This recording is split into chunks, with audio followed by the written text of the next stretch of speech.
नारायण, राधे राधे।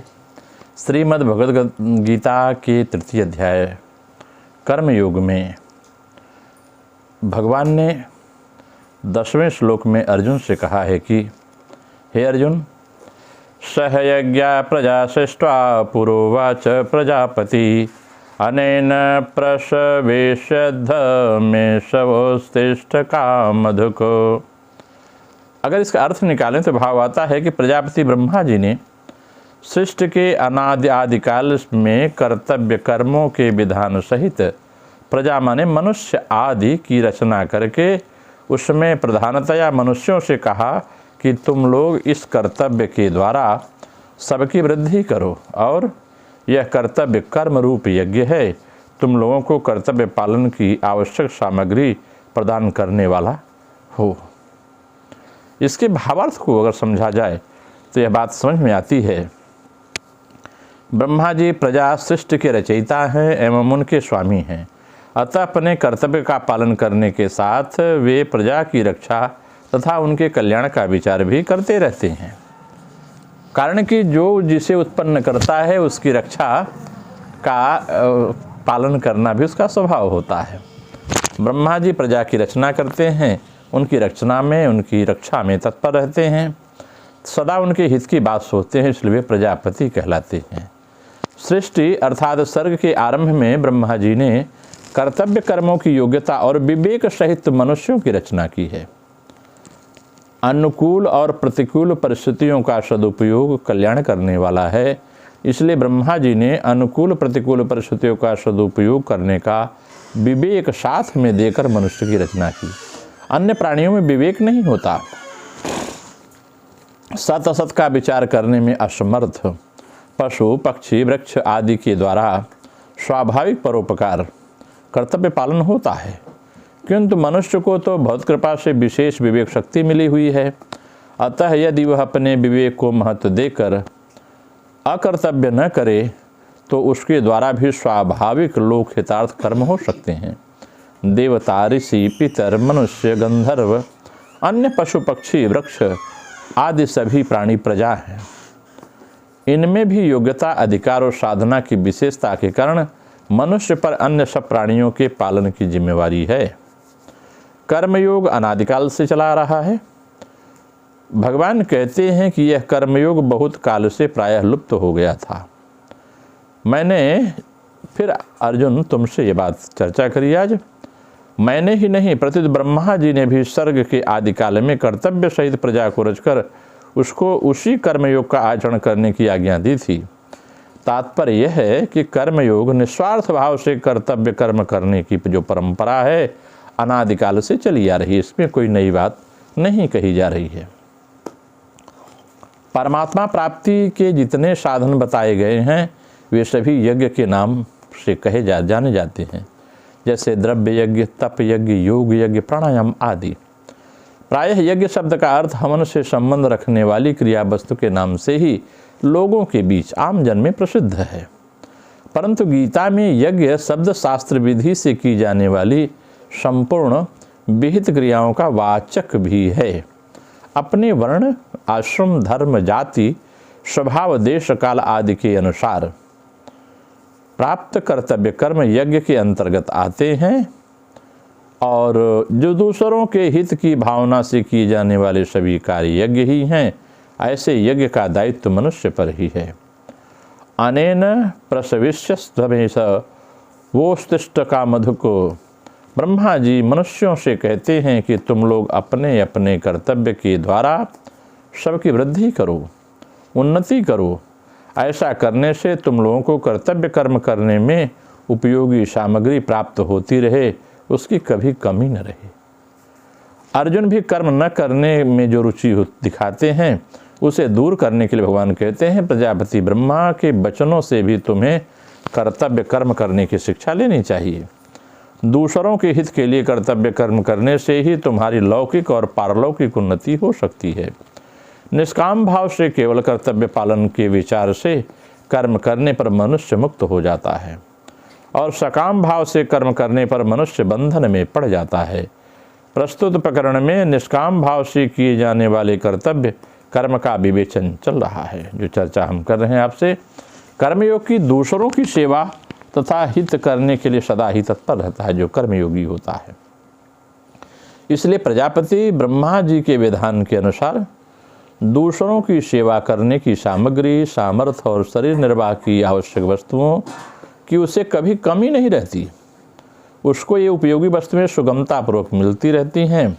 ब्रह्मा जी के विधान के अनुसार कर्तव्य कर्म करने की सामग्री जिसको जो मिली हुई हैं वह कर्तव्य पालन करने के लिए उसको पूरी प्राप्त है। कर्तव्य पालन की सामग्री कभी किसी के पास अधूरी नहीं होती। ब्रह्मा जी के विधान में कभी फर्क नहीं पड़ सकता, क्योंकि जब उन्होंने कर्तव्य कर्म करने का विधान निश्चित किया है तब जितने से कर्तव्य का पालन हो सके उतनी सामग्री देना भी उन्हीं पर निर्भर है। वास्तव में मनुष्य शरीर भोगने के लिए है ही नहीं, ये ही तन कर फल विषय न भाई। हे भैया, इस शरीर का फल विषय वासना नहीं है, परमात्मा प्राप्ति है, कर्मयोग है। इसलिए संसारिक सुखों को भोगो ऐसी आज्ञा विधान किसी भी सत्शास्त्र में नहीं है। समाज भी स्वच्छंद भोगने की आज्ञा नहीं देता। इसके विपरीत दूसरों को सुख पहुंचाने की आज्ञा या विधान शास्त्र और समाज दोनों देते हैं। जैसे पिता के लिए विधान तो मिलता है कि पुत्र का पालन पोषण करें, पर यह विधान कहीं नहीं मिलता कि पुत्र से पिता सेवा ले ही। इसी प्रकार पुत्र पत्नी आदि अन्य संबंधों के लिए भी समझना चाहिए। कर्मयोगी सदा देने का ही भाव रखता है, लेने का नहीं रखता, क्योंकि लेने का भाव ही बांधने वाला है। लेने का भाव रखने से, जो मैंने पूर्व में कहा, लेने का भाव रखने से कल्याण प्राप्ति में बाधा लगने के साथ ही सांसारिक पदार्थों की प्राप्ति में भी बाधा उपस्थित हो जाती है। प्रायः सभी का अनुभव है कि संसार में लेने का भाव रखने वाले को कोई देना नहीं चाहता। इसलिए ब्रह्मा जी कहते हैं, बिना कुछ चाहे निस्वार्थ भाव से कर्तव्य कर्म करने से ही मनुष्य अपनी उन्नति यानी कल्याण कर सकता है। कर्म अधिकार संबंधी अगर हम मार्मिक बात सोचें तो समझ में आता है कि कर्मयोगी तभी होता है, जो कर्मयोग शरीर तभी होगा जब मनुष्य अपने कर्तव्य के पालन पूर्वक दूसरे के अधिकार की रक्षा करता है। जैसे माता पिता की सेवा करना पुत्र का कर्तव्य है और माता पिता का अधिकार है, जो दूसरों का अधिकार है वही हमारा कर्तव्य है। पुत्र सेवा करे या माता पिता का अधिकार है। अतः प्रत्येक मनुष्य को अपने कर्तव्य पालन के द्वारा दूसरे के अधिकार की रक्षा करनी चाहिए तथा दूसरे का कर्तव्य नहीं देखना चाहिए। दूसरे का कर्तव्य देखने से मनुष्य स्वयं कर्तव्यच्युत हो जाता है, क्योंकि दूसरे का कर्तव्य देखना हमारा कर्तव्य नहीं है। तात्पर्य यह है कहने का भाव कि दूसरे का हित करना है, यह हमारा कर्तव्य है और दूसरे का अधिकार है। यद्यपि अधिकार कर्तव्य के अधीन ही है, यद्यपि अधिकार जो है कर्तव्य के ही अधीन है, तथापि मनुष्य अपना अधिकार देखना ही नहीं, मनुष्य को अपना अधिकार देखना ही नहीं है, बल्कि अपने अधिकार का त्याग करना है। केवल दूसरों के अधिकार की रक्षा के लिए अपने कर्तव्य का पालन करना है। दूसरे का कर्तव्य देखना तथा अपना अधिकार जमाना लोक और परलोक में महान पतन को दिलाने वाला होता है। वर्तमान समय में घरों में, समाज में जो अशांति फैली हुई है, जो कलह है, जो संघर्ष देखने को आ रहा है, उसके मूल में यही कारण है कि लोग अपने अधिकार की मांग तो करते हैं पर अपने कर्तव्यों का पालन नहीं कर रहे हैं। इसीलिए घर घर में का जो क्लेश है वो बढ़ता जा रहा है। इस बात को बिना समझे विभिन्न प्रकार के कर्मकांडों में लोग उलझ जाते हैं, छोटे छोटे टोटकों में उलझ जाते हैं। इसलिए व्यक्ति को अपने कर्तव्य का पालन करना चाहिए, अधिकार नहीं जताना चाहिए। अधिकार में हमारा पावर नहीं है, हमें कर्तव्य करने का अधिकार मिला है। इसलिए ब्रह्मा जी ने देवताओं और मनुष्यों को उपदेश देते हैं कि एक दूसरे का हित करना तुम लोगों का कर्तव्य है।